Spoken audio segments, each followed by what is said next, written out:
This is the Bear Country Outdoors Barely a Podcast.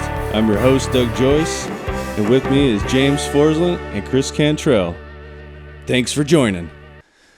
Welcome back to the podcast, everybody. It has been an interesting week, I guess we should say. Kris is back here, and we'll get to that in a little bit. And I shouldn't be. Yeah, he should be. He should be in Alaska still. He should be moose hunting right now. Yep. But we got a nice shipment from Hornady, and we got a wide selection of goodies on the table here. Yeah, they make such a variety of different kinds of ammo. It's really impressive, like how many different kinds of ammo they have for specific calibers. So we got on the end there by Doug, we got the 460 Smith & Wesson, their new dangerous game defense bullets, which are super exciting. The backcountry defense. And then they also... We got that 9mm too. Yeah, we got that 9mm. Then we have the Outfitter in 300 Ultra Mag right next to that, which is super exciting. I think, are those the 180s? These are the 180s, yep. Which we also got bigger ones too. Yeah, right? We got 180s and 220s, I believe. So those ones are ripping about 3,200 feet a second. Freaking hot rounds. So we'll be shooting those out of our 300s. And then next to that, we have the Subsonic 410 grain 4570. Which is super cool. Which Doug and I shot right for the podcast. And it was awesome. Yeah. It was super awesome. Very quiet. Yeah. Really. It's so cool that they make a subsonic round for 4570. And we're totally going to use that to shoot something. Oh, yeah. What? I don't know yet. It's such a big bullet. Like, you don't need necessarily all the energy behind it. You just need that giant bullet. Well, I think that, it's 1,070 feet a second, something like that, 1,075. And, I mean, it's huge. And we'd be using that like Western Washington, brushy, close. Mm-hmm. You're shooting 50, 60, 70 yards, something like that. Like, that's freaking perfect, dude. Mm-hmm. Mm-hmm. And then the old 223 5.56. We got some black ammo. The blacks. Some 75 grainers. Yeah, some those interlocks. Those are cool because they're a lot heavier than the typical. So we're gonna be hammering some stuff with those, which is really exciting. So we have the new build series coming up. Doug has already started filming that. He's coming to the gun shop next week, and we're going to be cutting barrels. It's going to be exciting. Mm-hmm. It's going to be really exciting. I'm super excited to get that going. So, yeah. New Predator guns, new deer guns. Yeah. I'm excited for the 5.56s. Yeah. We have a lot of Predator hunting to do, and I said I was going to do a bunch last winter, and I didn't do as much as I wanted to, but this winter is going to be. Yeah, dude, I'm ready to step it up a notch, dude. Especially with our mountain lion game. Like, I feel like we need to put in some more effort and time. Yeah. And maybe go out on a few snow days and try to cut tracks and do more calling and yeah. We can all do better. Yeah. We just gotta commit to it. Like, we all take the time each year. We set aside time for bear. Yeah. We set aside time for deer. We set aside time for elk. Mm-hmm. You just got to cut out a few days here and there, and just pick out what days you want to go do a mountain lion hunt. Wait for a good snow day, and then go out and hit roads and try to cut tracks, and then set out the call. Yeah. I think that's a good idea. Yeah. Yeah. We're going to try. We need to kill some cats. January. For sure. Yeah, January. As long as our Fish and Game Commission doesn't screw us like they did last year with the quota. Close it Yeah. everywhere. A lot of the east side units were closed like end of October or beginning of October. Yeah. Some of them were closed before early. deer season even opened. Yeah, we got a long road to hoe with those people. I think we're making a little bit of progress, though. Yeah. A little bit. Should we touch on the season a little bit? The hunting season's been open for just over a month now. Washington archery for deer opened a week ago, and I think elk just opened, right? For archery? I think this last weekend. I know they're flinging arrows in Oregon right now.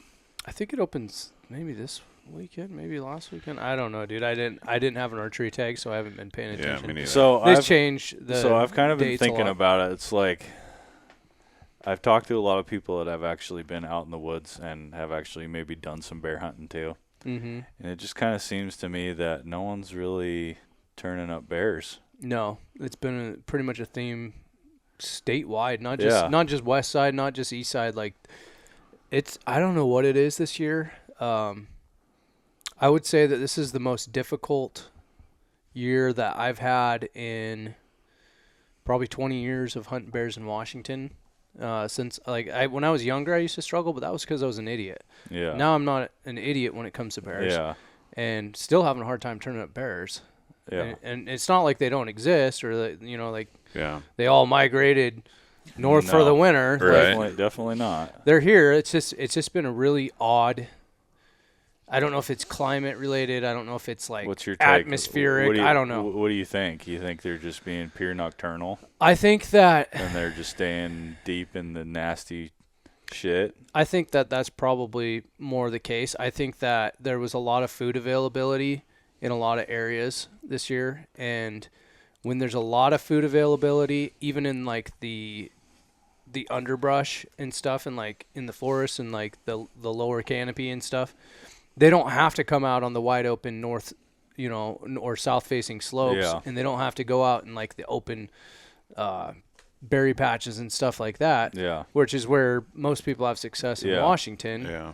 And because they're not doing that, I feel like they're not consolidated. They're all just kind of spread out, and then they're just sticking to the thick shit.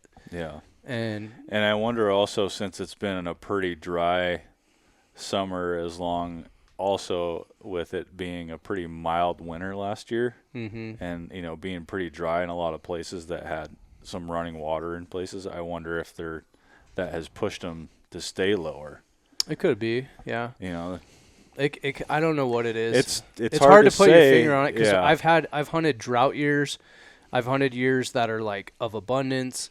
I've hunted like just the medium normal kind of typical year, and always been able to turn up bears pretty easy, like not super easy, but turn them up.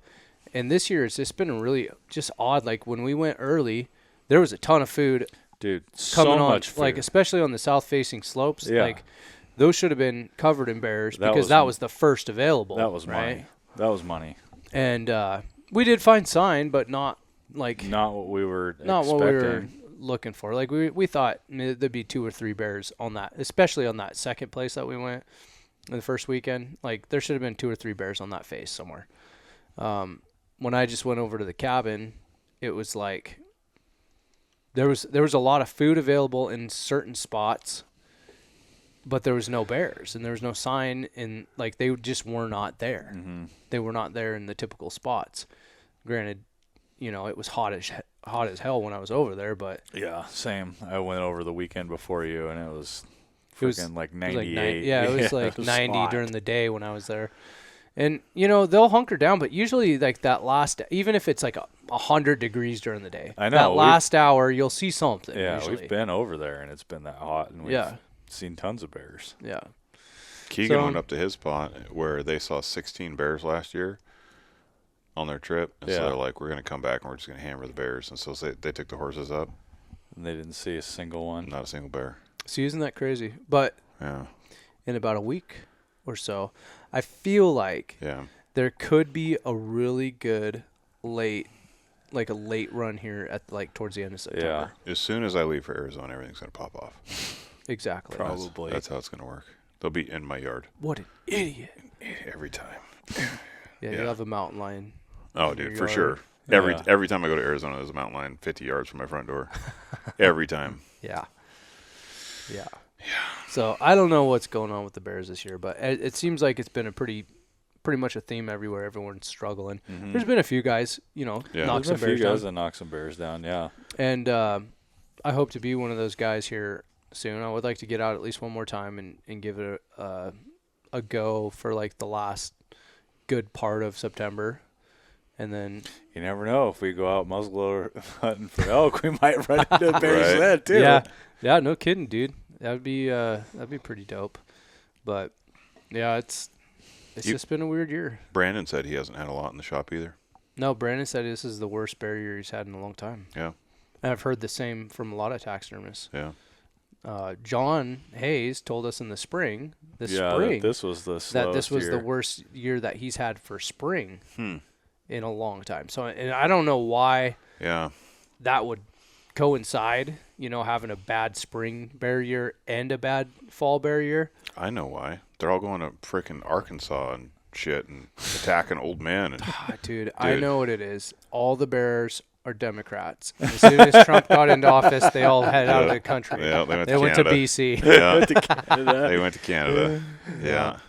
Yeah, because they're all getting turned up there. Yeah. Dude. Speaking of Democrats and Republicans and all that, I thought maybe we should kind of just touch on what happened today. Really sad to hear that Charlie Kirk got shot or basically murdered in front of a mass crowd. Yeah. Assassinated. Yeah. Assassinated. It's quite disturbing. I'm just trying to figure out how they showed that old guy. And they're like, oh, he shot or whatever. And they're like, no, we released him. He didn't shoot him. And I'm like, I don't think so. The guy looked like he was having a heart attack and his pants fell down around his ankles. yeah, but I'm thinking I saw a video from someone recording from inside the building. Right. And it was from basically from behind Charlie. Yeah. And as it panned across, you could see someone on the rooftop. Really? Of a building. Oh yeah, perfect. That's what I had so they're heard. Thinking a rumor that was what happened. I also heard a rumor that someone said that before the event was even started, that there was someone on the roof and that they didn't do anything about it or something. Of course. So I mean, it's a college campus though. Who? Yeah. But after what happened with Trump, Yeah. You think that anybody on a roof would be looked at very closely? Yeah. But it's really sad because people are just so freaking disconnected now. I mean, just like what happened with that poor girl on the subway train. Yeah. It's all the devil's work. It's been a shitty week, dude. It's been a really shitty week. And the worst thing is with social media, you see that stuff. I saw that girl get stabbed. I saw the close-up of Charlie getting shot. And I was like, dude, these people are dead. And when the people that are doing these crimes, what's going through your mind? And we don't know yet what, I mean, I'm sure that they'll probably catch this person. I hope so. I have so much mistrust in our government right now. So do I. And the people, and not this Dude, I was, my first thought was, okay, was he starting to talk about maybe making a run at president for the next election? Yeah, I have no idea. That was one of the thoughts that crept into my head was I don't know, he's a super popular guy. Yeah. He's obviously super smart. Yeah. Powerhouse on the Republican debate side. Anybody. Yeah. And so, I mean, it makes sense to, you take out people's key players if you're on the other side, I'm not saying that that's what it was. It could just be some crazy trans person too, or, Well, I'm just saying, well, yeah. Whoever they were don't believe in his values. His values are, very Christian, Republican, right-leaning type stuff, which is fine. Whether you're right or left, I don't care. But you don't shoot people over it, No. It just comes down to, having empathy for just other humans. Dude, it's just the problem is... He's got a family, dude. He's got two little kids. And I don't know, the problem is it creates that divide even more, and it's like an us versus them thing, and I'm just I just want to go hunting, guys. I just want to freaking live my life, and I don't want to have to go out in the streets and have a civil war because douchebags can't handle their emotions when someone doesn't agree with them. Right. Don't get me wrong, there's lots of people I don't like, but I'm not out there ripping rounds at them. Right. Right. There's a lot of people that someone could say they hate my guts and they think I'm a whatever they say, which they do about all of us all the time, on the internet. The anti-hunters do. But I don't care what anyone says or what they did unless they threaten my family. Right. Then it's a different story, right? But I would never get to the point where I'm I have to kill this person. That's just I can't do it. That's a mental health issue. I think we're past the point of remember, well, I'm older than you guys, but when we had problems when I was a kid, we'd have a fist fight, right? Mm-hmm. And I got punched and beat up a lot, and then I did some punching and did some beating up, and I never shot anybody, I never stabbed anybody. I fought a lot of people, never had any of that. And now it's people get hurt, their feelings hurt by words, and and I'm just what is going on here? Dude, it's so bad. There's a lot going on. The younger generation's just getting completely messed up. Dude, it's just and a lot of it has to do with technology. There's so much going on in the world right now that it's just crazy. We could have about an 8-hour did podcast. Did you see what's going on in Nepal?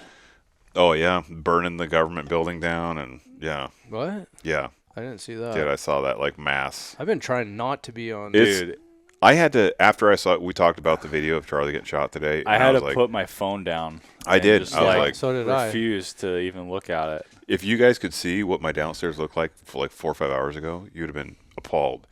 You couldn't even barely walk through here.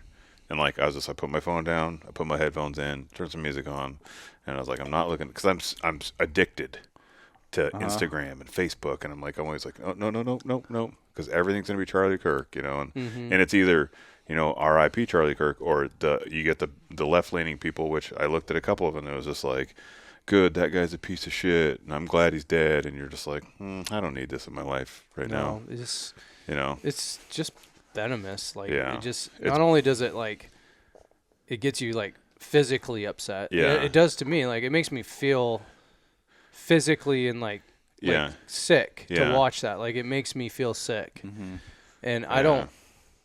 We don't need that. Yeah, and then if you see like the comments, like you said, like someone like trying to have empathy for the shooter or whatever, then it makes you even more upset. Yeah, and makes you want to like do something, but you can't let yourself get that fired up. No, I got shit to do. It's really sad. Yeah. So either way, if you disagree with someone, don't go that far. No. Like, let people have their opinions, and don't let their opinions ruin your day. Ask them, maybe you guys have a boxing match. We've evolved as people. Yeah, use your fists like evolved people. Yeah. I'm joking. Use your words. It's such a cowardly thing to do. Yeah, yeah. Like, to sit up there and just, especially in front of like a crowd of people. Oh, they obviously planned it, right? Yeah, make a spectacle. And so I feel bad for his family. Pray for his family. I feel bad for a lot of people. I mean, it surprisingly ruined my day. I was shocked at like how upset I was. I was like, this is really bad, Well, I mean, and then all these college kids that are there that just watch something just get murdered in front of them. That's something that you carry with you. Yeah. Yeah. For the rest of your life, So hopefully, don't disconnect us there, bud. Yeah, and we got the mascot here. We got the mascot. We got our young puppy. A young dog. Yeah. The old grandpa. Will be 11 this year. Really? Oh yeah. Yeah. He looks 11, dude. He looks like me. Well, should we maybe we'll change direction here and get out of the sad. Yeah. So R.I.P. Charlie Kirk. Yep. People do better. All that good stuff. So moving on. Let's go from one sad story to another sad story, though. And Kris, you just got back from Alaska. I did. Way too early. I did. Why don't you give us a rundown? Give us the rundown. Me and Kris were like, don't tell me anything. We'll just save it for the podcast. So as most of you know, I had I've been lay down. The dog's walking through the podcast course. Hey, sit. Been planning a moose hunt for quite some time now. Lay down. Really excited. I mean, I built a gun for the trip, the old Project Hammer. I built that 375 Chi-Tac and was just really, really excited. I was so excited, I took advice of Clint, who never called me back, you dick, and told me how to use this $1,800 iPhone that I bought to film this thing on. So luckily I didn't have to film anything, but it was like, I don't know, it takes a lot to get me excited nowadays, like I've been on a lot of hunts, but like life's really busy, and so I think it just kind of like numbs you to everything, Yep. And I was like, man, I'm actually pretty excited about this, and it's not like, I mean, minus last year, the 300 PRC builds that we did, like I typically don't build myself a gun specifically, right? I'm just busy building customer guns, so I was like, dude, I got this gun. It's really cool. I'm going on this trip, It's a sexy gun. Dude, I was so excited. The Hornady Dangerous Game 460 Smith & Wesson bullet showed up the day before I left, so I had those for my 460. And so you're set. I was set, dude. I'm set. Like, got everything packed in. Matt shows up. We're all excited. We have a couple like really nice bourbons the night before we leave, and I was just like, this is gonna be so good. It's gonna be such a good trip. And for those of you who don't know Matt, great dude. Giant man, though, like shoulder-wise. So I was like, you know what? I don't want to sit next to this guy because he's twice as wide as I am. So I booked his first class, and I'm not a first class kind of guy, right? So I'm like, dude, we're flying first class to Anchorage. How cool is this, right? He's like, oh, this is so rad, right? And so it's like we get a nice ride to Anchorage, and we go get our luggage. Everything comes out fine, and we're there at the baggage carousel, and I'm like, okay, like where do we go? And his buddy, we're going to rent his buddy's cabin, and then his buddy had set up a flight with a guy that he knows to come pick us up in Anchorage. I thought we were going to fly from commercial from Anchorage to like McGrath and then get picked up by a little plane and fly in. But he goes, no, there's no room in McGrath. It's a tiny little town. I have no idea. I've never been there. So he goes, you're going to just pay a little extra in flight time. No problem. Sounds good.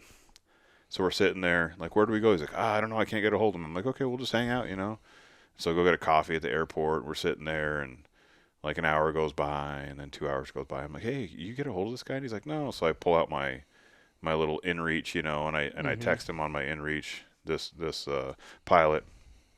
No response. I'm like, Matt, did you text him? He's like, yeah. You call him? Yeah.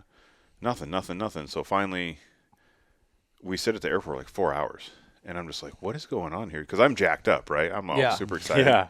And now I'm just like in the dumps. I'm like, dude, like, people who've ever booked a big trip and spent a lot of money and been looking forward to it know that, like, I'm counting the days, like, and I'm like, so we just lost a hunting day because we didn't fly out, right? So now we got to wait because you can't hunt the same day you fly in Alaska. Right. So I'm like, fuck, there goes another day, dude. I'm like, all right, whatever. Shit happens. So we go, the guy recommends a hotel. We go stay at this, and dude, hotels are so expensive in Anchorage. Like, we stayed in a dump for $250 a night. Which is shocking, because Anchorage isn't like I guess that time of year, hunting season and fishing season, it's like, but otherwise, it's not like, no one's going, I want to go fly to Anchorage. Dude, like, the cheapest hotel is like $200-something a night. That is like, dude, you're getting bed bugs, for sure. Like, super gross. A pay-by-the-hour hotel? Dude, so gross. Been there, done that. Yeah, so we get to the airport, or we get to the hotel. I'm like, okay, we'll just make the best of it. So we go have dinner, have a couple beers. We're like, hey, tomorrow's going to be a great day. I'm like, yeah. So we wake up early the next day, and I'm like, yeah, text your guy and text the pilot.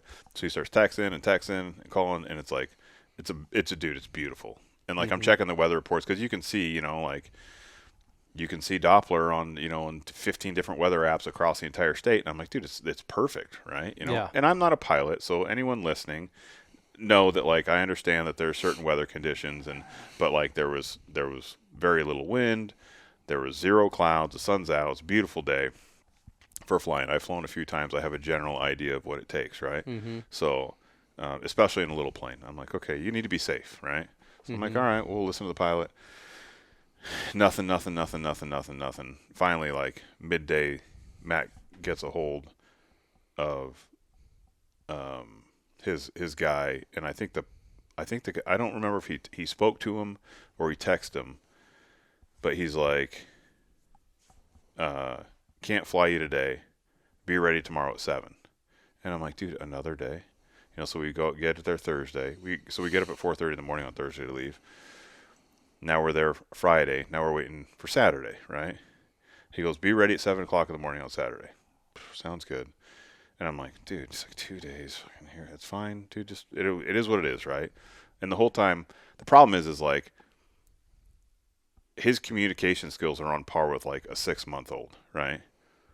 Just not happening. Not responding, not calling, not texting back, And as we get into the story, you understand more. Like, okay, Saturday morning rolls around, 7 o'clock. Matt's up. He's ready. Matt's up at like 4:30, Getting all the stuff ready to go. And 7 o'clock comes, no phone call, no text.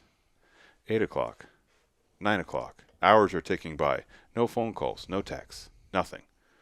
And then, like, midday he calls. I'm fucking furious. Yeah. I am so pissed off, And it's not like we're not asking this guy for a discount. He's not cutting us a deal.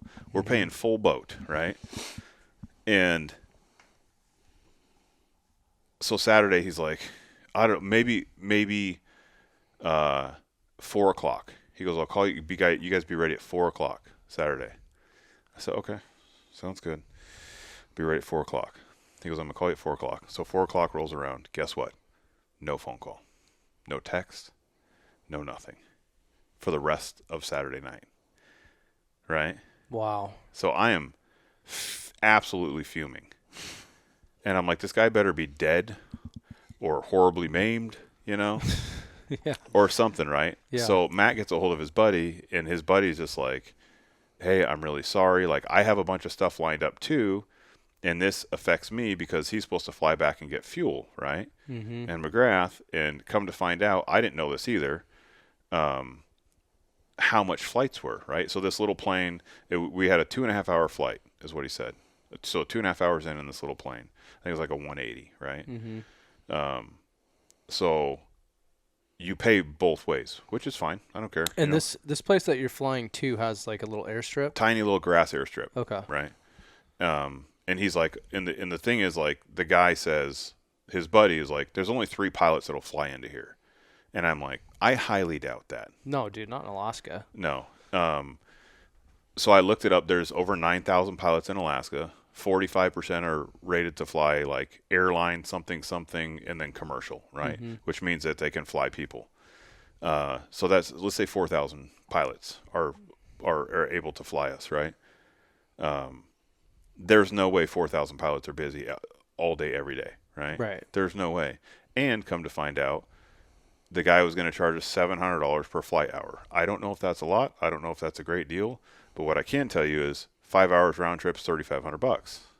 So we have to fly in, Mm-hmm. and then after that we have to fly out.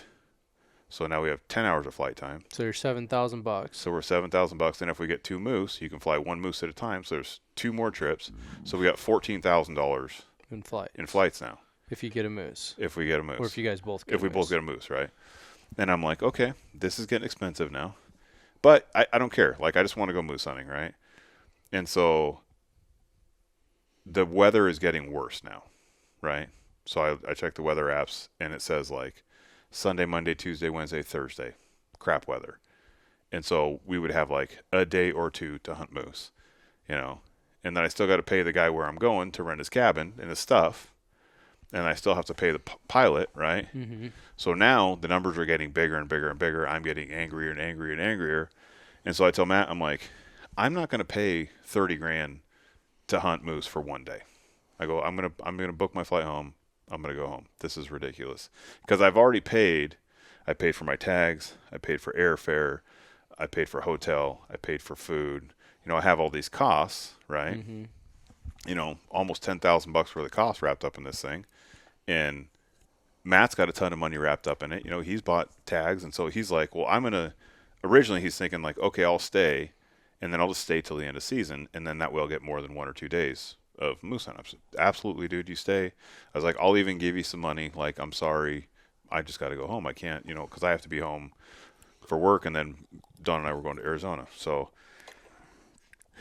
I wake up Sunday and I'm like, all right, man, I'm gonna go get a cup of coffee. Luckily, we stayed in so we're hopping hotels every single night, right? So you got all your gear with you. Yeah. So Thursday night, no car. So you guys are no Ubering? car. We're Ubering, boy. and we walked around town too.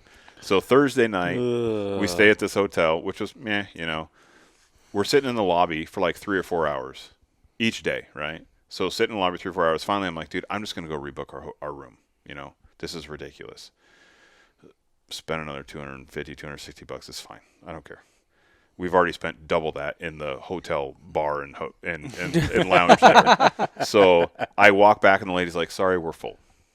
I'm like, oh, okay. So then I find one on like Expedia or something. We go to this place. Absolute dump. Disgusting. Disgusting place. It's got a portable AC unit over by the window. Oh, boy. And it doesn't work. And we're right next to the train track. So all night trains are going by. It's hotter and hot. Matt is furious. Dirty Mike and the boys are next door. I'm furious. So we both sleep like 2 hours that night. So you can imagine, like, tensions are boiling. Oh, He's angry. I'm angry. We're both spending money. We're both not hunting moose. And then so the next day, we're like, we're not staying in this hotel. we're getting a different hotel, right? This is Yeah. disgusting. I can't take another 2-hour night's sleep here. So I find another one. Luckily, it's like walking distance, kind of. So, but the same thing. So we were sitting in the lobby waiting for the guy to call us, right? Mm-hmm. Or waiting for his buddy to get back to us. And no one is getting back to us the whole time. And the probably the biggest frustration of that whole thing was like there was zero communication, right? I mean, like 1 or 2 phone calls in 4 days, no text messages. When he said he was going to call us, he didn't call us. When he said he was going to call us again, he didn't call us. You know, he didn't text us back. And I'm thinking in my mind, like, I spent a bunch of money. I took time out of my schedule to leave my family, right? Mm-hmm. I'm up here with my buddy for this, like, sometimes this is a bucket list hunt for people. You can only do this one time in your whole life, right? Mm-hmm. And I'm thinking, this guy's got the freaking balls on him to just completely, like, Yeah. he's the only one that wrecked our hunt. It's just such a disrespect for someone else's time and their life, their lives. I mean, because you're banking all this money, all this time. You've been excited about it, and you know that as the pilot. The guy can't act like he doesn't know that. Yeah. So What a piece of shit. I was so mad, dude. I mean, to the point to where, like, I'm arguing with Matt, and I'm like, I'm just mad, and I just need someone to argue with, you know? And he's the same way. So we're just arguing back and forth. So you guys are just talking really loud at each other for no reason. He's like, I'm angry, and I'm like, I'm angry too. Yeah. So Sunday morning, after doing the lobby sittings and the spending of monies, and I'm like, hey, dude, I'm just gonna book a flight home. And then I look, and we had a first class ticket home, right? Well, same day, there's no first class available, right? Mm-hmm. And then there was like one flight. It was towards the end of the day, and it was through like Hawaiian Airlines or something. We flew Alaska, and I was like, hey, this one has first class. They're partners. Yeah.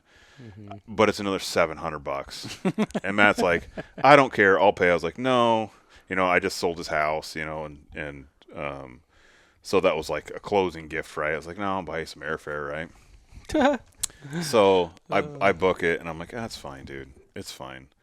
So we go to the airport, and we get on our plane. And it was a fantastic flight, by the way. Like, that was probably one of the highlights, was like, because it was like big, huge, giant seats that reclined, and it was really nice. So kudos to Hawaiian Airlines. But, you know, we're flying back, and I'm just thinking, like, God, I spent a bunch of money. I feel like a complete ass. I'm going to go home and tell my wife, like, I didn't even go hunting. I just spent a bunch of money, you know. It's terrible, and dude. I'm pissed. I'm like, I come home and I'm in a bad mood. I should be happy to see my family. I'm still pissed. I'm pissed at this guy. So I look him up, and come to find out, he's a registered guide in Alaska and runs a moose hunting camp. Was it the guy? Is this the guy No. who's been scamming people? I thought he has the same last name, so I thought he might be tied into with him somehow, because this guy does. How does it coincidental that he has the same last name? I don't know. Maybe he's using a different first name. No, because I looked him up. It's a different guy for sure. Who knows? It's not a super like uncommon name. Yeah. So anyone that wants to go hunting, you better have. What was the guy's name? A pilot in your back pocket. Just throw him under the bus, or- dude. Who cares? Yeah. What was his name? Yeah. Fuck it. Yeah. Fuck this guy. I go back and forth because he made a mistake, and I don't know if he's a bad guy or not. It doesn't matter, dude. Because, dude, that's bad enough. Okay, so I'd throw him under the bus.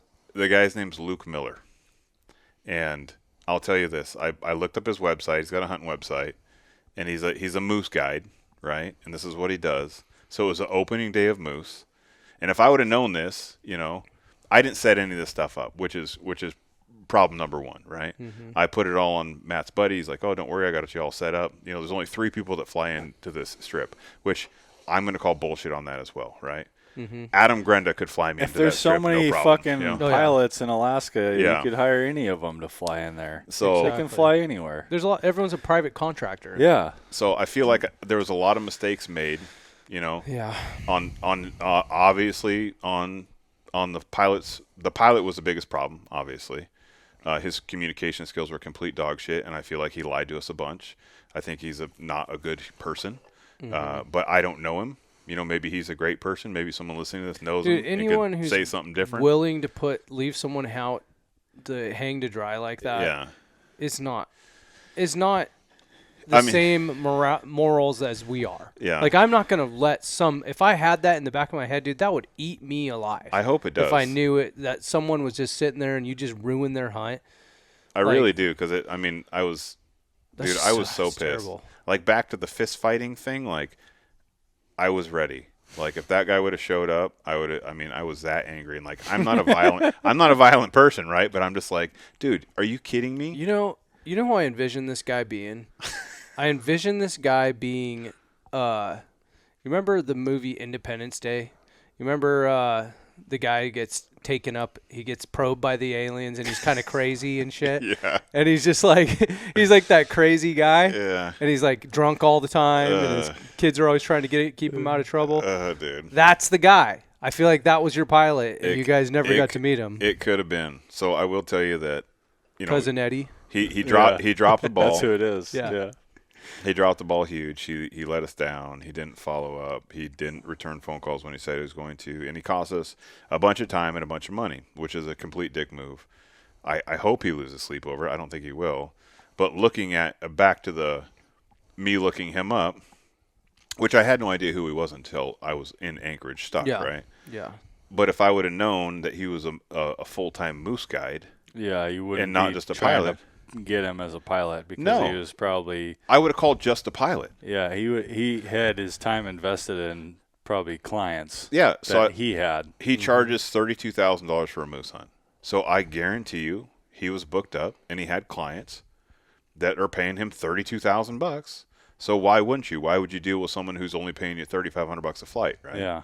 So that's on me. Maybe I should have looked into it more and figured out, like, hey, let's find somebody who's not a guide. So there's a commercial outfit in Anchorage, like a small outfit. Did you guys talk to them and see if they had any Yeah, flights? we called around a bunch of different people. Yeah. And then no one would do it, or they were just booked up? Everyone was booked up, yeah. It's an opener of moose. Yeah. Mm-hmm. Yeah. Everybody's flying people out to go moose hunt. Yeah. Even I sent Grenda a message, and he sent me a pilot, and I called him, but he didn't even answer because I was guessing he's in the air with moose people, moose hunters. So probably. It was last minute. I will tell you this, as much as I hate the internet,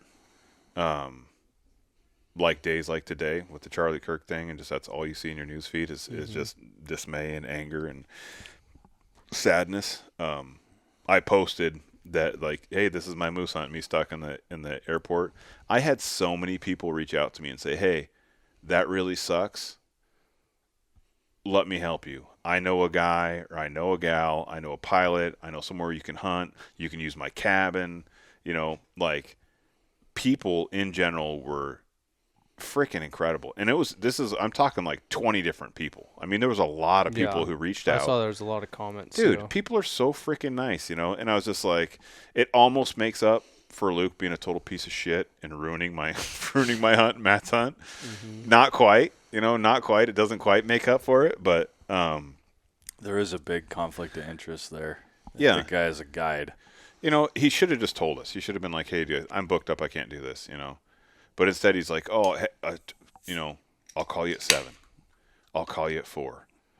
Yeah, just stringing you guys along. Yeah. Just in case he had the opportunity thinking to that he could make a quick buck. Yeah. Yeah. He's exactly. like, if I get a window here, I can sneak off and make some more money. Yeah. If not, then fuck them. Like, yeah, I pretty just much. can't imagine me running my business like that, Dude, if I, like, in real estate, people are built different, dude. Apparently, Alaska's full of different breeds. Dude, if I don't answer my phone. Well, I'm not even going to say what I was going to say. Yeah, like that. Chris probably knows. Yeah, I know what you're going to say. What I was going to say about Anchorage. Oh, dude. It's just, it's just not the way things work here, right? Mm-hmm. And I understand things work differently. Like, people say, like, oh, there's island time, or there's this, or, oh, it's whatever. And I'm just so used to people getting back to me and being responsible, grown-up humans and adults, Yeah. and valuing other people's time. Well, and just as a business model, if you have a business, you can't do that, dude. Like, if you wanted to, Oh, dude, you could fucking destroy this guy's whole livelihood. like you could probably fucking file a lawsuit against him, try to recoup some of the money you lost. You could run his name through the dirt. Like, we're in the outdoor industry. I don't know if this guy knows that. I doubt it. But like, you could destroy his reputation. Yeah, I said, and we're not those kind of people. No. But And that's a stupid thing to do as a Yeah. business owner. I feel like I always try and give people the benefit of the doubt to a point, right? I'm like, well, maybe he's got a sick kid, or maybe something. Like, I'm trying to think. I'm not trying to be like the most negative person, but on day 4, I was ready to fight this guy. I was so pissed. I bet you it's more like he's the guy in that skit who's like, "Sweet berry wine," and he falls through the table. He's probably hammered the whole time. Dude, yeah, it was really disappointing. It was in 45 years on this planet and all the hunts I've done all around the world, this is by far the worst hunt I've ever been on. Most disappointing. Dude, that sucks. Because of one guy. And I was feeling for you, dude. I was like, dude, that's because when you put yourself in your shoes, I'm just like, man, that's just gut wrenching. Like, that sucks. And the thing is, like, it could have, when Matt and I were talking loudly at each other, I was like, there's so many things I would have done different if I would have planned this myself. But there's also things that he could have done to do better, just be better as a human being. Like, hey, I can't take you. Try this guy. Or, hey, I can't take you. There's no one available. Sorry, tough shit. Go home. And like what we talked about is don't fucking drag you the along stringing you along. Because if he said right off the get, hey guys, I'm booked up. Yeah. I'm not going to be able to do it. I'm a moose guide. I have hunters here. You're not top priority. He's just a money greedy and then person, you guys, obviously. You guys are day one in, and you call around. Oh, no one can fly us. You guys would have had time to pivot, like put we something said. on the internet and be like, hey guys, we're stuck here. Does anyone know a place we can hunt? Maybe you could have rented a truck. Maybe Yeah. you could have did a do-it-yourself thing. Somewhere close by, not far out of Anchorage. Like, we talked about some spots. Oh, you could go up here, but you didn't get that chance because you kept getting strung along for multiple days. Yeah. And you're now big chunk of your hunt's eaten up. Yeah. And it's like, so pissed, dude. yeah, I was so pissed. It sucks. Yeah. And it's still like, I'm like, before when Doug showed up, like, I thought, you know what, I probably shouldn't pour myself a bourbon for this podcast because I'll probably get a little too lippy because I'm still pretty upset about it, And it's not just the wallet thing. Like, the wallet thing sucks, right? Like, he put a pretty good dent in my wallet. But I was mentally really looking forward to the hunt. I was looking forward to getting out and hunting in Alaska. I was getting really excited to just hang out with Matt. We're going to rent an Argo. We're going to go all over the bush, and then fill in my freezer with moose meat. I was super jacked, And now I don't know about you, but there has been some freaking monster moose that have been taken this spring or this fall. Yeah, I've seen a couple giants. Seen a few, Doug. Thanks for pointing that out. A few 70-plus inchers. Yeah. Dude. Yeah. It was going to be my year for big moose. That big 70-incher standing on that runway right now going, oh. Dude, probably. Oh. And he's going, Kris. I'm hoping Matt. Don't even have to leave camp. Nope. I'm sure Matt's buddy's probably going to go moose hunting there and shoot a smasher, and he's going to send us a picture, and it's going to just reignite the flame. Dude. Yeah. So I'll say this. Shame on that guy for being a dick. But next time, I'll tell you, I don't lose, I learn, right? Mm-hmm. So I'm going to use this anger to be much more prepared next time and be a little bit more hands-on. I feel like when I let other people do things, you typically let me down, right? Right. So I'm going to make sure that, like, I'll do the booking. I'm going to vet the pilot. I'm going to make sure, like, where we're going. I didn't even talk to the guy about, like, hey, how old's your Argo? When's the last time you did maintenance? Like, maybe we show up and it's just a piece of junk and it totally breaks down. Like, you can't even start it. Yeah, so that could totally happen. Or the guy flies off and there's like the battery's completely shot and it's got a rat nest in there or something. So I could have done a lot more. And I miles think, out in the bush. And What are you gonna do? What are you gonna do? Yeah. So the next big trip that I plan and get excited for and spend a bunch of money on, I will definitely make sure that I do more homework personally. Well, and you want it, you know, part of you wants to trust people, and you want to be able to just be like, oh, yeah, they're not going to let me down. Yeah. But in reality, dude, everyone doesn't do what they're supposed to do. I mean, nobody's perfect, not everybody. right? Like when you have, like we were talking about the painter at my house, right? Yeah. When you have the rare chance when someone does what they said they're going to do and they actually follow through, it feels so good nowadays because we're not used to that anymore. I'm used to being let down by people all the time. Yeah. And no one wants to follow through, and no one wants to do what they said they're going to do, and no one wants to stick to the plan. Yeah. And then when it actually happens, you're like, holy shit, there's still some good left in the world. But it's so few and far between now. Like, you have to go through those extra steps to vet people. I just want everyone to know that I really helped James out with his painter, because the guy that did my house did such a terrible job and was just I never had a guy show up on a job where I was mentally stressed out after this project at your place about the painters. Yeah, because which helped me. He complained to me, to my face, every day he showed up for the job. I don't think he worked a full day in 7 weeks. Yeah, and then he complained about how long it was taking because he's not working full time. Mm-hmm. He said he's going to put 2 coats of paint on. He didn't. He maybe put a 1.1 coats, on a couple spots, and wanted to charge me more money. Didn't finish the job. I paid him in full. I finished painting my house myself, and the whole thing was a disaster, Brand new paved driveway. Dude, you can still see there's oil up and down. He had an old van that leaked oil. Dude, like, just paved my driveway.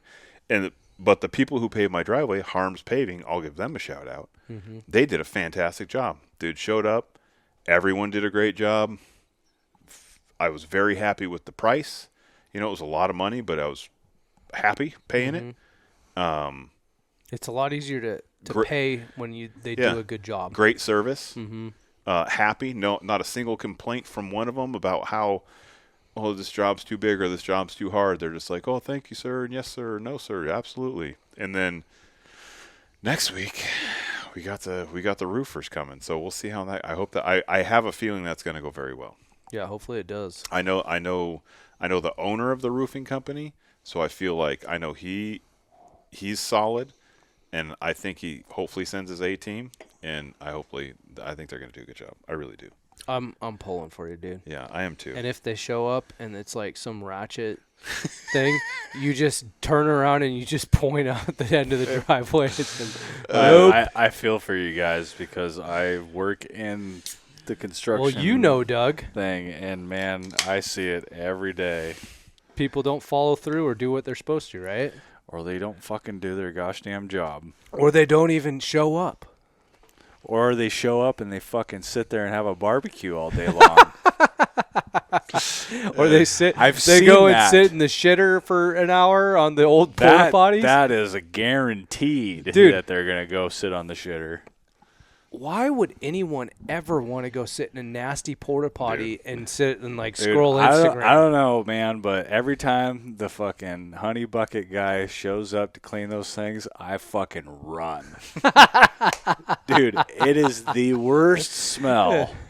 The worst smell. Oh, dude. And guys are just sitting in there scrolling on Instagram in the toilet. Eating their Hot Pockets. I don't know how, dude, if you're a honey bucket guy, and I guarantee you're going to be vomiting for probably the first 2 weeks that you work. Dude. Guaranteed. It's so disturbing. I'm not doing it. They must make good their money. Dude, they earn their money. They earn it. Those guys definitely earn it. No. It's so bad. Speaking of good guys, today, actually, talking about people who respond very well and communication skills are excellent, and I feel like this is a blanket statement for everybody. Just if you own a company or you work for a company, if you're just a general human being on this planet, communication skills are so important. Very important. Usually when I get in trouble for work is because I didn't call a client. and they're like, why haven't you called me? And sometimes I'm like, well, I don't have anything to say. Why would I go? You know, like, but I'm like, some people need to be over communicated to. I'm like, okay, communicate more, communicate better, right? Yeah. I called two different people, text two different people, instantly, like text back, calls back, emails back. One was Covix, our new silencer sponsor. Dude, I'm talking like top notch. Yeah. Good guys. Great guys. Yeah. Customer service, incredible. Really, really good. And then the other one was Loophole. I mean, just the guy was on it, like our rep was on a hunt, and he texted me back, oh, sorry, dude, I'm elk hunting. I'm like, what, do you need anything? I'm like, no, dude, like, you just finish your elk hunt. Thanks, man. Good luck. Yeah. We'll catch up later. Send me some pics, you know? Yeah. But I was like, dude, these guys are on top of it. So just shout out to those guys. But, like, if you want to have a good, successful company or do a good business or be a good person in general. Or be a good employee. Yeah, or be a good employee. Communication is key, like, you know. Communication and accountability. Oh, my God. Being accountable. Like showing up to pick your clients up, Yeah. you know, with your airplane. Well, and then when you do mess up, if you do mess up, being accountable, owning it, and then trying to build off of it. Yeah. Like I feel like dragging people along, dangling a carrot is about the worst thing you could ever do to somebody. It was just so disappointing to have that super, you know, because like I said, I had so much excitement build up, and to have one person be able to ruin that, I was like, dude, this freaking. I mean, for two people too, you know, like I said, Matt spent a bunch of money, you know, took time away from, you know, his missus and his house, and he's got all sorts of construction projects going on in his new house in Idaho, and it wasn't easy for either of us to get away. Yeah. You know, and I'm just like, it never is, dude. Yeah. So it just sucked. It was bad all around. I really hope that guy has a great excuse, but I don't think he does. Would I ever use him again? You know, it's probably not. You know what it sounds like and reminds me of so much is like when you have a contractor, like say you hire a contractor to do a job. Say you're a painter. Yeah, you're a painter. And they show up to do the job, and they're 2 days in, and then they go, I gotta go. I'll be back later next week. And you're like, well, what's going on? And they're like, someone else called me, and there's another job. Oh, and then they take another job. And it's like that overbooking yourself and overextending your time. Yeah. And not just letting down that person, but you're letting everyone down. Yeah. Like you're letting that client that you had lined up, you're letting your client that you're serving down because you're not giving that focus to that person either. Right. And then but it's just a greedy thing. Like you're just trying to get it like Pokemon. You got to catch them all, you know, like get all the jobs. But in doing that, just don't do that. Don't do that. Don't take on jobs you can't do. Yeah. And don't take on clients you can't accommodate. Yeah. It's just that simple. If he had an excuse, it would be that, and that's still not an excuse. Yeah. Well, if you do that, communicate it right away. Yes, exactly. Don't fuck that person over. Yeah. By saying, like be ready tomorrow. He wouldn't have drug you along for 3 days, or you guys probably would have figured out something. You might have been able to figure something out. Yeah. Or at least did a do-it-yourself or something. Yeah. You know what I mean? I'm trying to do that in the gun shop. I told the guy today. He's like, "Yeah, I want to get my barrel threaded." He's like, "A couple weeks." I'm like, "Probably 2 months at least." And I go, "To be honest, I'm not the fastest guy, dude. Like, I'm backed up, and I got stuff to do, and I got to take care of the people that I got, and you know, I'd love to help you out. Yeah. Call me back in a couple months, you know." And I know it's not the thing that he wanted to hear, but at the same time, I'm like there's a guy down south, the muzzle loader guy, and I got to rebarrel his rifle. And I'm like, dude, I was supposed to have that done last week. And he texts me, he's like, "Hey man, how's it going?" I'm like, "Dude, I dropped the ball. Like, I'll have it done." He's like, "Can you have it done next Thursday?" I'm like, "I will absolutely have it done next Thursday." And I'm thinking like, how am I going to get this done by next Thursday? But I'll make it happen, you know. But that's my fault, you know, because the same thing. Like I have a lot of jobs going on in the gun shop, and then I don't have the help that I used to have in the gun shop. And then I'm really busy in real estate, and then it's hunting season, and I'm trying to do bear country stuff, you know. So luckily, maybe it was a a blessing in disguise. I'm here to work more since I'm not hunting in Alaska, you know. I will tell you this, though. I'm a glass half full kind of guy. Mm-hmm. And so I told Matt, because I had bought a caribou tag and a moose tag. Jeez. Right? Dude, that's... So whatever that is, an extra $1,500 or something. Yeah, it's expensive. $1,600? I don't know. Anyways. It's like what? How much is a moose tag now? Like $1,100 or $1,200? I thought was it $950 or was it more than that? I don't know, dude. I was just... Dude, it was like $950 like 10 years ago. How do you not know? I just... Doug... Chris. It's a lot of dollars. Because I was so excited. Put it on the credit card. Put it on the credit card. I did. I just put it on the credit card and I go and I'm excited. And so I have these 2 tags, right? And I already have my black bear tag too, so I bought a black bear tag, but that's for my Prince of Wales hunt in the spring. And so my thought is, after my Prince of Wales hunt, then I can use those other 2 tags for black bear, for a spring black bear hunt. So I'm trying to, so if you're listening and you know of somebody, I'm trying to find. Yeah, find an outfitter on inland. Yeah. Yeah. Like I want to do like a bait type thing in Alaska, so I can go and whack 2 bears. Maybe I take the 4570 or I take the 470 nitro again. But then I got to go shoot 2 more bears in Alaska. So that's my plan. I'm going to use my caribou tag and my moose tag on black bear. So hopefully I have a 3 for in Alaska on black bears in the spring. That'd be sweet. That'd be really rad. Yeah. Well, and then they wouldn't be wasted tags. Yeah. So that's the thing. It's like I'm not a wasteful guy. I'm the guy who mounts spikes because I don't waste anything. Typically they'll do a 2 bear thing, like on a on a bait hunt. Yeah. And there's a lot of, like, the area that we were going to go moose hunting was a 3 black bear unit for non-residents. So I could shoot 3 bears there if I wanted to. Obviously, I'm not going to fly back there to shoot 2 bears because, well, I'd never get to camp. So, Hey-o.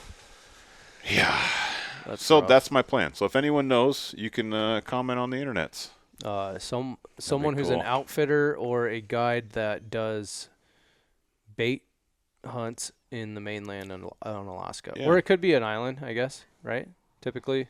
Like, as long as it's an open island. It has to be a multi-bear unit. That's the thing. It can't be just a 1-bear unit. Yeah, right? So Prince of Wales is like a draw only. Yeah, it's right? draw only, and it's 1 But there bear. are some islands that are not draw, I believe. I think so. I just don't know what the non-resident bear quota is, right? So if you're allowed like 1 or 2 or 3 or whatever.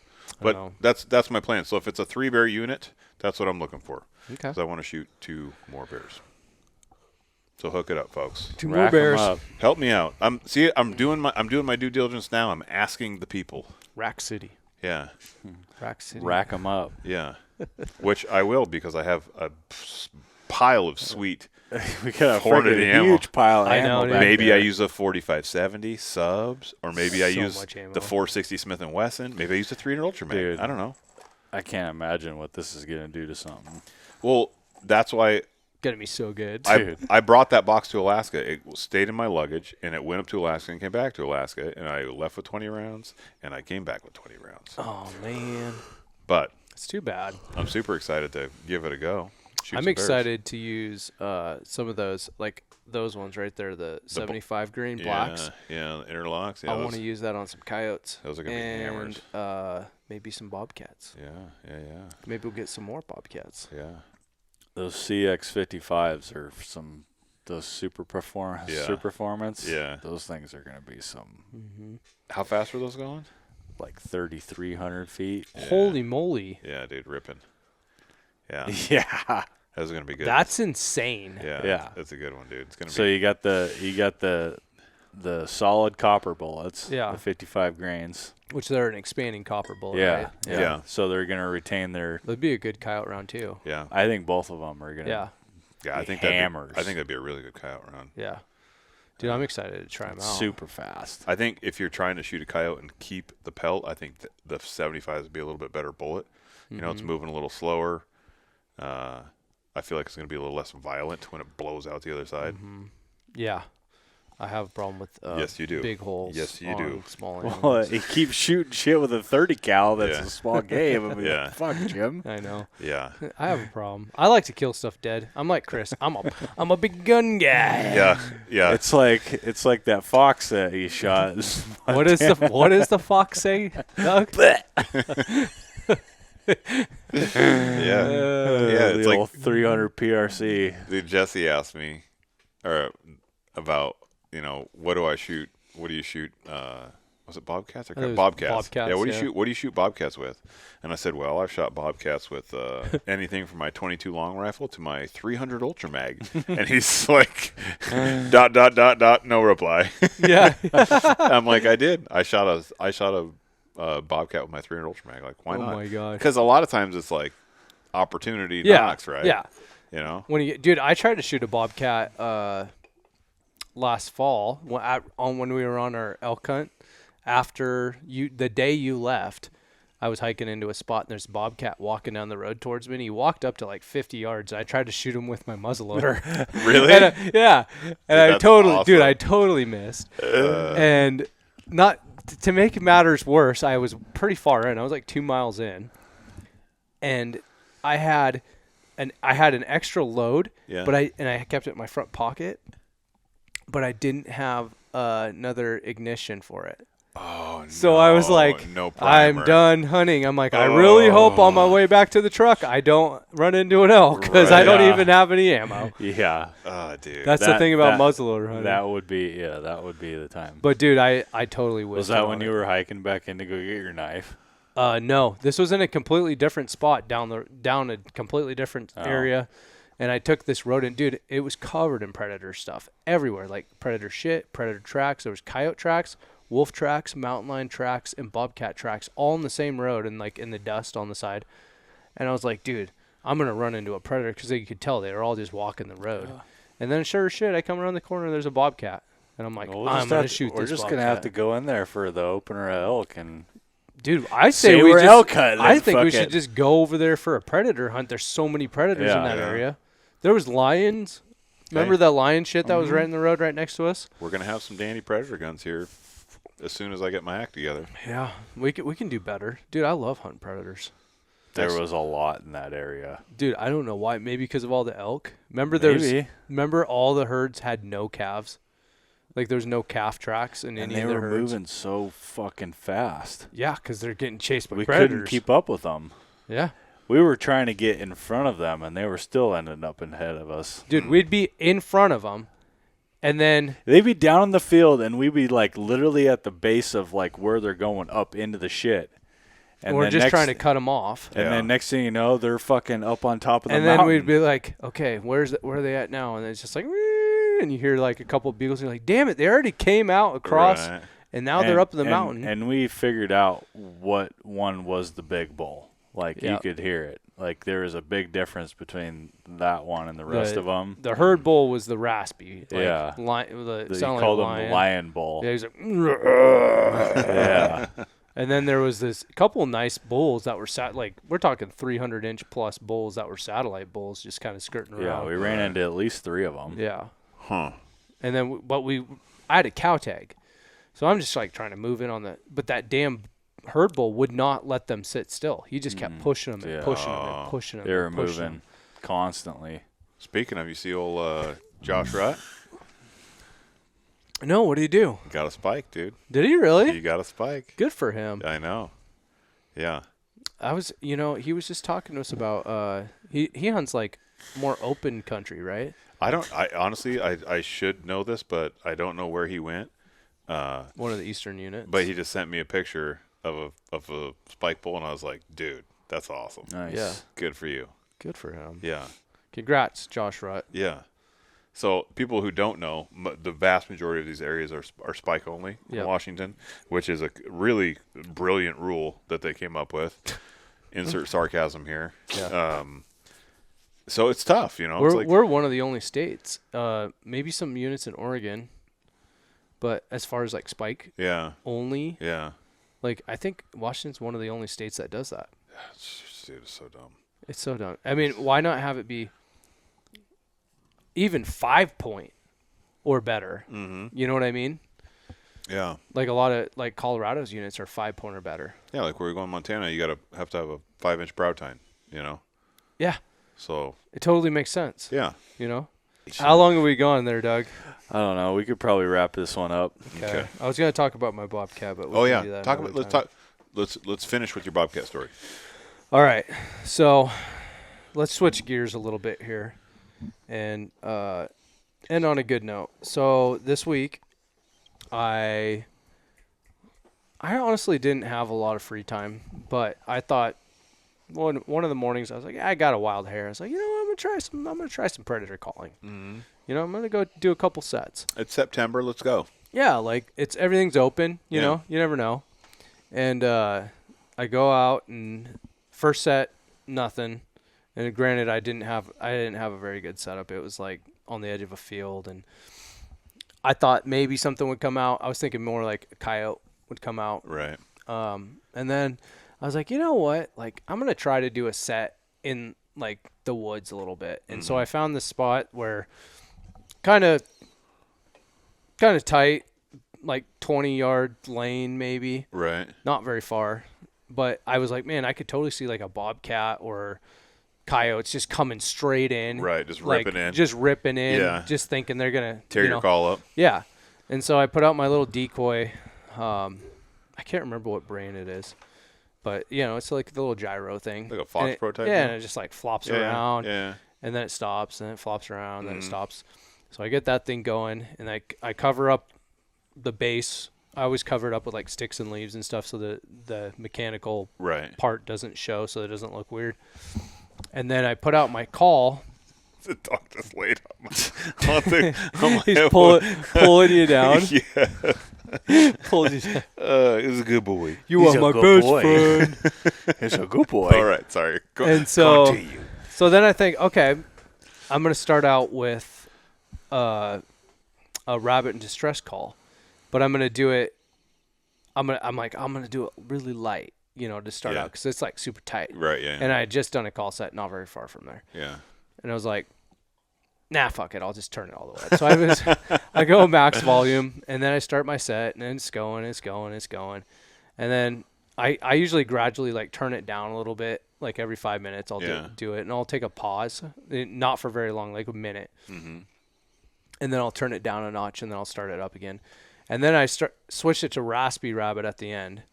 And then I'm like getting ready. I'm like, I'm over it, Yeah. Like I always tell people to go like 45 minutes to an hour.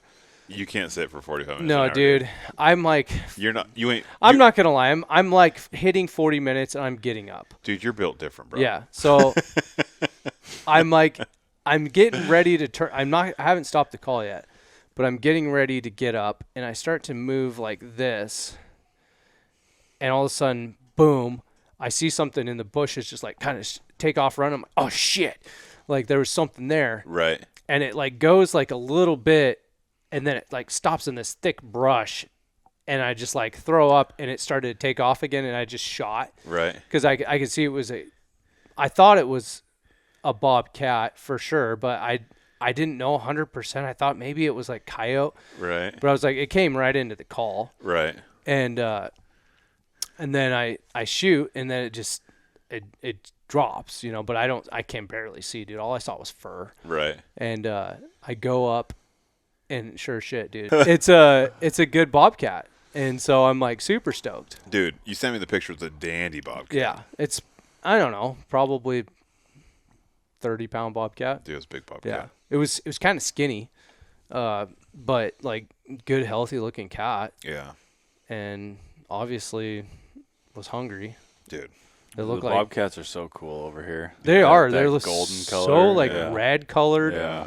You see the ones in Eastern Washington, they're more like that grayish. They're kind of muted. The colors are more muted, and they're more like rust kind of orange. Bleached out from the sun, kind of. Yeah, the West Side cats, like, I call them the jungle cats because they live in the rainforest and shit. They're like that red color. Yeah,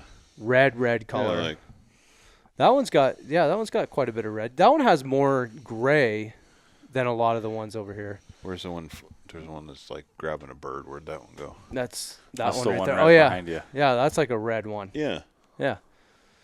And they're super cool. And then their spots are really, really dark, and they have big spots on their belly. But yeah, dude, I honestly, I would have shot a coyote too. I shot a nasty looking coyote the other day. Really? Looked like a zombie coyote. Mangy. Oh, Shot a dude. mangy coyote. It was like it Was was it one like- of those ones you walk up on and you're like, "Ugh, I don't even want to touch You it. shot one of them chupacabras. Dude, I've shot a couple of them chupacabras. Dude. Dude, I've seen. Dude, there was one, it wouldn't even move. It just came out in the field and it was just like standing there like, ugh. Like Like kill a- me. yeah. And I did. And then I was like, I didn't even want to touch it. Yeah. No, don't touch it. Yeah, it's probably got all kinds of disease. And Yes. Dude, the one that killed all my chickens was disgusting. I had him on camera like 50 times. Disgusting looking, dude. I was like, ugh. Dawn's like, oh my God, what is that? And I was like, it's a coyote. She's like, no, it's not. I'm you're like, like, it's a chupacabra. I was like, it's got mange, and that's why it looks like that. Yeah. Haven't you ever heard of a chupacabra? Yeah, and I'm like, ugh. Sucks the blood out. Dude, so I went down in the chicken pen after it got in there, because it broke through the wire and got underneath. I have no bullshit. I had shorts on. I looked down at my ankles, and they were black with fleas. Black, dude. I mean, like 100 fleas. Why do like, the dogs instantly. have so many fleas? Dude, I literally just walked into the chicken pen, and I was just like, ah, And so, like, I'm running out and brushing off, and it was like that for like a week. That's why it was so nasty and mangy looking. Yeah, Ugh. Dawn had Yeah, that's what happens. to like flea spray the whole area. Jeez. It was that bad. That's insane. Dude, it's disgusting. Yeah, why do the cats, like, I don't think I've ever shot a bobcat that's been covered in fleas. No, me neither. Never. They just, like, take better care of themselves, I guess. Coyotes are just disgusting. I've seen a mangy bear. Not a I haven't seen it, but I've seen pictures of one. Yeah. A mangy bear. Yeah. Yeah, ugh. Yeah. I did see one, it was on the East Coast or something. It didn't have any hair. Yeah. It was just like a bald bear. Dude, it was that's like so like gross. those Yeah, cats. Yeah. the you poor know? things. Yeah. Like a dude. hairless cat. Yeah. So gross, They're really dude. gross. I was actually sitting in my deer stand and I saw a mangy coyote. I was bow hunting. You didn't shoot it? No. Why? At that point, I didn't want to waste any of my arrows. Oh, come Yeah, on, Doug. $30 a pop. Yeah. Yeah. Predator management's For that conservation. nasty freaking thing. But after, looking back at it, I should have just shot You it. know, I'd have shot it. Yeah. I saw, speaking of coyotes, did you see that mount that Brandon did? The pedestal mount? Yes, dude. The coyotes? I was like, I need one of those. Did you see it in person Yeah. when you went there? Yeah. Oh, dude, they look so good. Dude, super good. Yeah. I want one. I walked in and I was like, what is it? Whose is this? He's like, oh, cool. And I'm like, I didn't know you did this. Yeah? He's like, cool, huh? I'm like, yeah, that's cool. Yeah. So I want to have them do one for me. I think I got to like stack a bunch of them, and I'm going to do like a coyote tree. A coyote tree. Yeah. Just a bunch of like Just pedestal have mounts. them all just, jumping. Just heads Just of have all them different- all jumping out of like one spot. Yeah, like a coyote tsunami. like Alice in Wonderland. Bring me a new head. And you got all these different coyote heads. We might as well just fill this place up, right? Well, before the hippo couch comes anyways. Oh, geez. Yeah, before your Well, the Africa cool thing is, like, those pedestal delivery. mounts, you could put anywhere. Yeah. Like, you could put them on the desk. You could put them Yeah, anywhere. like- They don't take up a lot of space. I mean, I could just make a deal like that and start screwing them to it, too. Yeah. Those pedestal bear mounts are pretty cool, too. Yeah. Those They are don't pretty take up a ton of room, cool. Yeah. but they look good. I'm going to have to start getting real creative. Yeah. Yeah. Maybe not life-size every animal. Hey, don't be a dream bully, okay? There's a lot of life-size in here. You're just going to have to start a predator wall and you're just going to have them lined up along the wall. I think we'll just blow this out here and Just blow it out. put on another 8,000 square feet, There you go. you know? Underneath the deck. Just Yeah. take your bank off the market and just make that your trophy room. Dude, I've thought about that Do multiple times. your own Chris Cantrell hand-to-man museum. I've thought about it a lot. Dude, that would actually be pretty cool. It'd be pretty dope, too. Yeah. The Bear Country Outdoors. You Yeah. we Hand could charge of man. people to go in there. Yeah. Yeah. We could put a Black Rifle coffee in there. Yeah. Yeah. We talked about that in the beginning. I And thought that was the plan. And then a donut shop, and then Yeah. a gun shop, and then a brewery, and a And then distillery. One-stop shop, baby. I'm just saying. Just a strip Yeah. mall Yeah. Just a strip mall of shit. of the man strip mall. Yeah. Yeah. It's Manlandia. Yeah. That's awesome. Do you need to drop your husband off for a couple of hours? Yeah. Cantrell's Manlandia. Yeah. Leave your cell phones at the door, please. Yes. No pictures. No pictures. No pictures. Better leave your wallet at the door, too. Oh, no. No. Nope. Wallet stays on you at all times. Stays on you. There's an ATM in the corner in case you don't need your wife to know what you spent your money on. Yeah. Well, in closing, I just want to say thanks again to Hornady for sending us all this great ammo, and we're going to be shooting it through some awesome guns here pretty soon.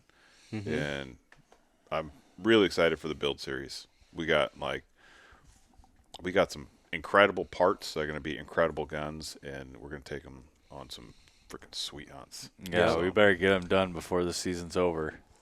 We will. No pressure, Doug. No pressure. We will, right? I mean, we will, as in Kris will. Yeah. I will be building a bunch of guns. Yes. Yeah. But yeah, thanks, Hornady. Yeah. Yeah, nice Lots ammo. of awesome ammo. We actually, Doug and I pulled some of the subsonics out and went and shot the 4570 subs and the 300 blackout subs before you showed up, and it was pretty sweet. Yeah. I'm excited. I was telling Kris I have to buy a 4570 now because I didn't even know they had subsonic rounds for 4570. Yeah. Well, you got to wait till you turn 45 so you can go on the bender like I did. Oh, I got to wait till I turn 45. I don't have time for that. Oh, we'll start with just one. Just get me the one. Okay. Yeah. All right. You got to start somewhere. Baby steps. Everyone's got to start somewhere. Start the collection now. Yeah. Yep. Well, it's been a fun one, guys. We thank our sponsors. Hornady sent us some awesome shit. Yeah. Yep. And until next time, guys, stay humble and hunt hard.